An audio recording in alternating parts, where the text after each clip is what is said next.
Kemudian saya ada post sebuah video daripada seorang ulama muda Al-Azhar, ya. Umur dia sama dengan umur saya.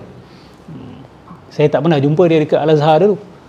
Sebab dia kuliah dakwah, ya. Dia kuliah dakwah, lepas tu dia masuk kuliah syariah.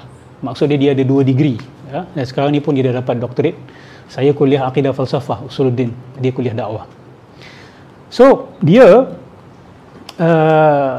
adalah seorang ulama muda Al-Azhar yang bagi saya manhaj dia dengan manhaj Syekh Muhammad Ahmad Musayyar, guru saya di Mesir, dan Syekh Sa'id Ramadan Al-Buti, kita boleh kata manhaj yang lebih kurang sama. Dan antara persamaan manhaj-manhaj ni adalah kritikan kepada tasawuf-tasawuf yang melampau, ya. Ad'iyat tasawuf, mereka-mereka yang mendakwa atau dakwaan-dakwaan palsu, yang membuat dakwaan palsu bahawa mereka ni adalah sufi. Maka dalam video terbaru Dr. Abdullah Rushdi, dia mengkritik kisah-kisah yang tular berkenaan dengan seorang wali yang dipanggil sebagai Ahmad Badawi, yang terkenal di Mesir. Ahmad Badawi punya level ni kira kalau kat Singapura contoh, dia macam makam Habib Noh, macam wali Habib Noh punya level lah. Tak ada orang tak kenal lah. So bila sebut tentang Ahmad Badawi daripada Mesir, dikatakan sebagai antara wali yang paling terkenal sekali. Maka Dr. Abdullah Rushdi pun membawa kisah-kisah yang tular di kalangan masyarakat. Dan kisah-kisah ini tak beza dengan kisah-kisah yang kita dengar dekat sini. Kisah-kisah yang dibawa oleh golongan-golongan penipu lara. Antaranya Ahmad Badawi ni, dia duduk dekat atas atap rumah selama 40 tahun tak pernah turun. Dan dia suka tengok matahari dalam waktu yang lama sampai mata dia jadi merah. Dia suka tenung matahari sampai mata dia jadi merah. Maka timbul persoalan, hang duduk dekat atas atap 40 tahun, bila kau pergi solat dekat masjid? Bila kau solat Jumaat kalau tak pernah turun? Betul? Dan lepas tu apa hal kau pergi mudaratkan mata kau pergi pandang matahari sampai mata jadi merah? Kalau you duduk pandang matahari, mata you tak jadi apa-apa, okey lah, sebab mungkin mata you, luar biasa sikit, pandang jadi merah. Dan yang bestnya, tajuk Abdullah Rushdi punya video tu, Wali ala Turas X-Men, kan? Kata kisah wali-wali yang macam cerita-cerita X-Men, on the level of X-Men. Mungkin Dr. Abdullah Rushdi tengok video Sidang Kalau bila kami katakan bahawa cerita wali-wali ni macam cerita Avengers, betul tak? Betul. Dan dia punya thumbnail lagi advance daripada kita, kan? Cyclops semua mata tu. Tengok video tu, dahsyat. So we need more young people yang macam gini, alim, dia alim, rajul alim Abdullah Rushdi ni. Jadi itu antara kisah yang diceritakan. Lepas tu yang paling dahsyat lagi adalah, ni pun saya pernah kongsi juga, dan saya rujuk kitab yang sama, iaitu kitab Syekh Sya'rani, Tabaqatul Awliya, yang mengumpulkan cerita-cerita pelik-pelik inilah, kita kata, berkenaan dengan wali-wali ni. So antara cerita yang tersebar berkenaan dengan Ahmad Badawi ini adalah kisah di mana dia ditegur oleh seorang alim yang masyhur, yang mu'tabar di kalangan ahli sunnati wal jamaah, iaitu Ibn Daqiq Al-Aid. Ibn Daqiq Al-Aid ni adalah ulama hadis yang masyhur, okey, mu'tabar lah, tak ada orang persoal demi credibility Ibn Daqiq Al-Aid ini. So dikisahkan Ibn Daqiq Al-Aid mengkritik Ahmad Badawi depan-depan, yang kata, tak nampak pun kau solat dekat masjid, dan Jumaat pun tak nampak. So seolah-olah macam Ibn Daqiq ni kira ulama syariat yang menegur kesalahan syariat. So you can guess lah what's the story after that. Ingat tak cerita pasal wali makan ganja tu? Siapa yang ingat? Kan dekat Mesir juga cerita dia. Itu pun dia dalam Tabaqatul Awliya kalau tidak silap saya. Ada seorang ulama besar, Ibn Hajar Al-Asqalani, kan, terdetik hati dia bila nampak seorang menjual ganja dekat depan Masjid Al-Azhar. Betul? Lepas tu terdetik dalam hati dia, orang kata dia ni wali, apa hal wali pergi jual ganja? Lepas tu bila Ibn Hajar masuk masjid jadi imam, dia lupa Fatihah. Lepas tu ada orang kata dia, engkau lupa Fatihah sebab engkau sangka buruk kepada wali tu. Kau sangka buruk kepada wali tersebut. Cerita ni pun lebih kurang sama. Ibn Daqiq Al-Aid kritik Ahmad Badawi, dan Ahmad Badawi kata apa? Aku akan tiup engkau punya tepung. Sarkastik. Kenapa dia cakap gitu, tahu tak? Sebab nama Ibn Daqiq tu adalah anak tepung. Ibn Daqiq, ya, anak tepung. So dia kata, aku akan tiup tepung kau. Lepas tu dikatakan bahawa Ahmad Badawi tolak Ibn Daqiq, dan Ibn Daqiq terus masuk satu alam lain yang tidak ada hujung, macam bilik Matrix tu. Pernah tengok tak cerita Matrix? Bila Neo jumpa Morpheus kat dalam bilik putih tu yang tak ada hujung tu, dia macam tu, tak ada hujung. Bila ditolak, tiba-tiba dia masuk satu alam lain. Dan dekat alam tu Ibn Daqiq bertemu dengan siapa? Khidir alaihissalam. So Khidir pun kata, kalau kau nak minta maaf, kau jadi macam ni kat kau sebab kau katakan sesuatu kepada Ahmad Badawi. Kau nak minta maaf pada dia, kau tunggu dekat Kubah tu, dia akan solat dekat situ, kau pergi minta maaf pada dia.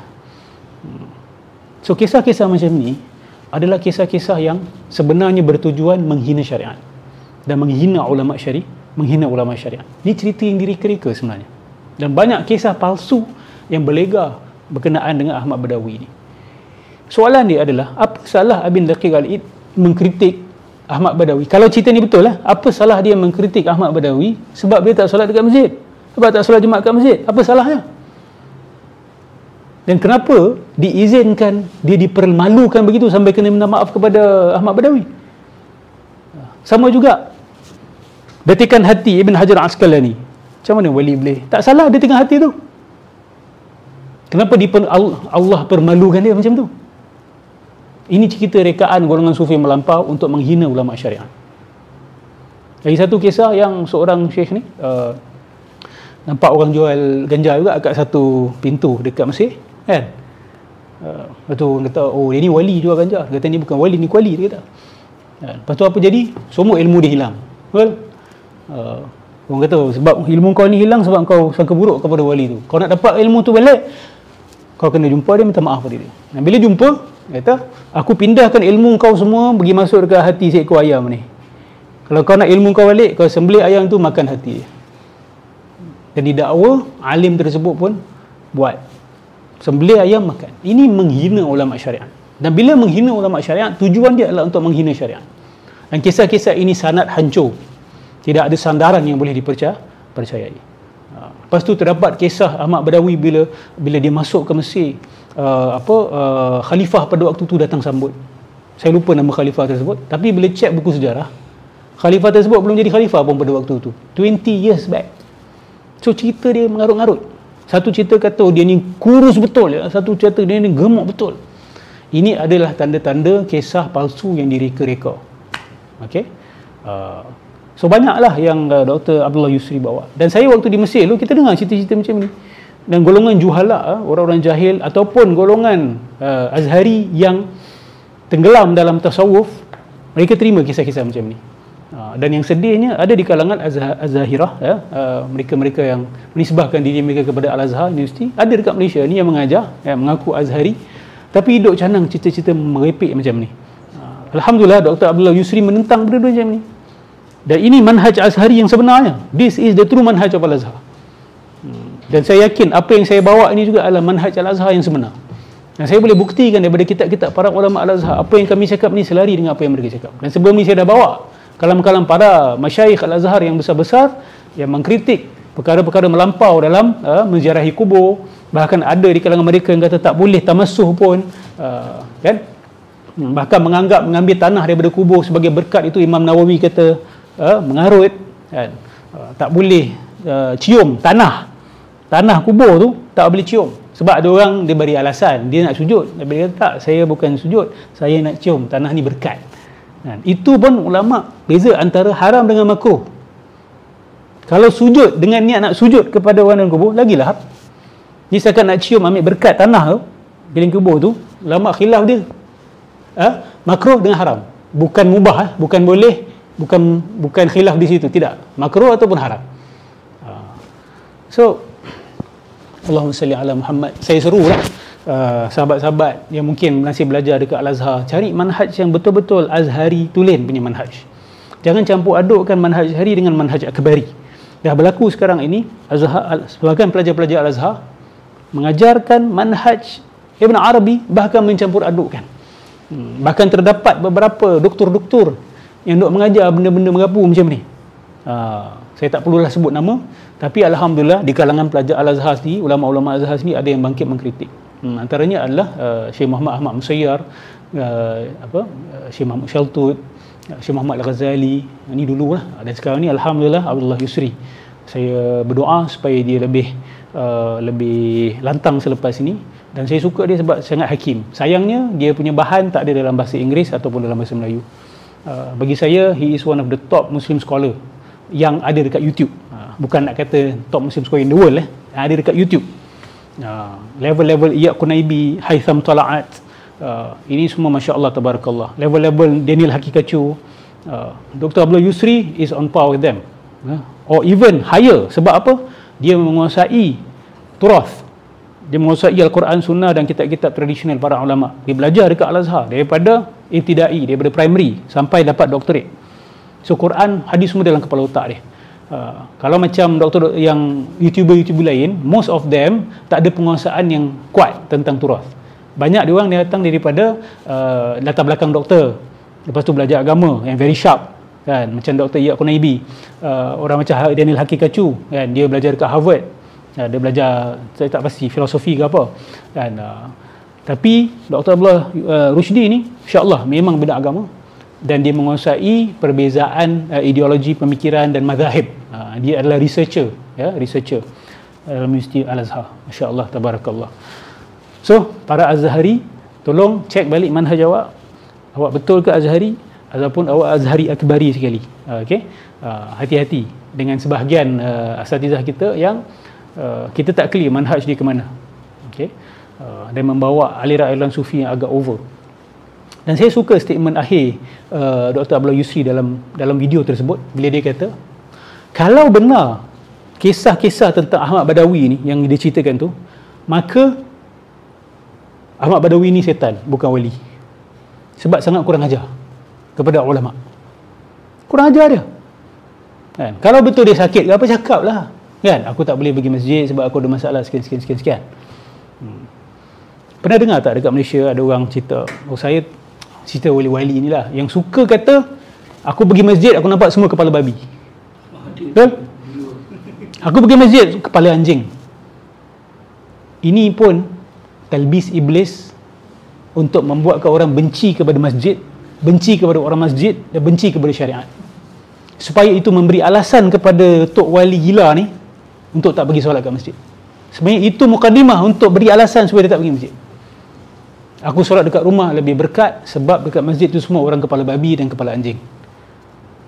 Itu cukup biadab. Yang babi dan anjing orang yang cakap tu. Minta maaf saya kata. Betul. Yang sebenarnya bersifat kebabian dan keanjingan adalah orang yang bercakap macam tu. Sebab dia buat satu blanket statement, aku datang masjid babi, kepala babi, kepala anjing. Itu permainan syaitan. Inna lillahi wa inna ilaihi raji'un. Lepas tu dia gunalah alasan benda tu tak pergi masjid, solat dekat rumah. Bila tanya kenapa solat, oh masjid ni bukan masjid. Korang orang syariah tak tahu apa, kami nampak hakikat. Dia tak tahu, dia kena penipuan syaitan itu. Tak kira lah orang dalam masjid tu kepala babi ke kepala anjing ke, solat awak sah ke tak? Awak kalau niat ikhlas kerana Allah, awak punya imam ni kalau ada kerosakan, maksiat, ahli maksiat, solat awak tak ada masalah apa. Yang kau sibuk ke pasal orang kepala babi kepala anjing apa? Lepas tu duk sebar kat orang lain, lepas tu angkat diri sendiri. Ini permainan syaitan yang sangat teruk sekali. Dan saya dengar cerita ni banyak kali. Bila cerita wali je, oh nampak orang kepala babi kepala anjing. Inna lillahi wa inna ilaihi raji'un. Nabi SAW tak ada cerita benda-benda macam ni. Aku nampak sahabat ni ataupun munafik ni kepala anjing, kepala babi. Ada ke cerita tu? Dia boleh nampak macam tu. So, Abdullah Rushdi kata, maka kalau cerita-cerita yang benar, possibility adalah dia ni adalah setan, bukan wali. Ahmad Badawi ni, tukang sihir, sahir yang berlakon sebagai wali. Atau kemungkinan lain, kisah-kisah ni palsu. Ahmad Badawi ni memang wali yang soleh, tetapi orang mereka-reka cerita membesar-besarkan Ahmad Badawi sehingga ke satu tahap yang melampau fantasi. Dan bagi saya dua-dua kemungkinan ni ada berkenaan dengan orang yang didakwa sebagai wali. Ada yang memang penipu dan setan dan tukang sihir, tapi diwalikan oleh orang-orang jahil. Ada pula dia memang orang baik, orang soleh, tapi lepas dia meninggal, murid-murid yang bernafsu tak terkawal ni yang mempergunakan syekh dia untuk naikkan nama dia sendiri, duk canang guru dia hari-hari, yang kata aku murid dia, aku murid syekh ni, aku murid syekh ni, maka karamah-karamah dia ni dicanangkan. Lepas tu ditokok tambah itu dan ini. Lepas tu ditambah dengan ketaksuban masyarakat, akhirnya keluar cerita-cerita palsu. Okay? Dan saya terfikir, tak mustahil sebahagian watak-watak ni sebenarnya tak wujud pun dalam sejarah. It's totally fabricated character. Apa susah? Kubur yang tak ada wali kat dalam pun orang sembah, orang ziarah selama berpuluh tahun, ada beratus tahun. Bila korek-korek rupanya tak ada. Apa susah nak cipta satu karakter, lepas tu you create stories about him as if he's real. Sebab Dr. Abdul Rusdi kata, Ahmad Badawi ni dalam sejarah, ahli-ahli sejarah tak ada tulis pun nama dia pada zaman tu. Mustahil ada ulama-ulama besar. Kalau dia wali, kalau dia orang yang terkenal, masyhur kat Mesir, macam mana boleh tak termasuk dalam biografi para a'lam? Az-Zahabi pada zaman just 100 years plus selepas Ahmad Badawi mengumpulkan a'lam an-nubala, watak-watak umat Islam yang terkenal. Bukan sekadar ulama, umara pun dimasukkan sekali. So tak ada Ahmad Badawi. Orang-orang yang mengumpulkan watak-watak penting sejarah Islam, tak ada nama Ahmad Badawi. Dia hanya keluar cerita selepas 200 tahun. After 200 years dia lepas meninggal, keluar cerita dia.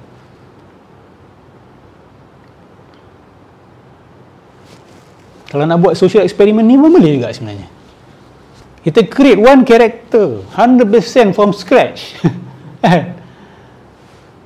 Tapi dia perlu waktu lah. For 5 years tengok perkembangan dia macam mana. Kan? Silat-silat jadi cult, jadi satu jamaah. Kan? Kita boleh scratch out of nothing. Oh, ini amalan dia, kan. Pada musim haji dia suka buat amalan macam ni. Bila dia sakit dia akan buat macam ni. Dia begini. Kita create everything. Mesti akan ada orang yang ikut. Kita kata, dikatakan dia dikuburkan di kampung sekian-sekian, di sebuah pokok sekian-sekian. Siap lah. Macam kemarin kan. Saya masih terfikir apa social eksperimen kita boleh buat tanpa memerlukan kita menipu. Ini kena tipu, kan. Dan dia membahayakan iman masyarakat. Kalau dia create boleh buat. Tu kita kena kreatif sikit lah. Mungkin cadangan sahabat-sahabat, kita buat satu social eksperimen. Saya memang sangat suka social eksperimen ni. Antara yang buat saya teruja adalah the Solomon Asch punya conformity experiment tu. Way back bila saya tengok, wow, this is a very good research tool, ya. Dan dia memaparkan kebenaran apa yang kita nak cakap kepada masyarakat tu secara clear, ya? Dan susah untuk disangkal lagi sebab dia terbukti pada dataran yang kita sebut sebagai natural, natural platforms, tanpa dibuat-buat, tanpa ditukar tambah dan sebagainya. Allahu a'lam. So siapa yang boleh bahasa Arab, cuba tengok video tersebut.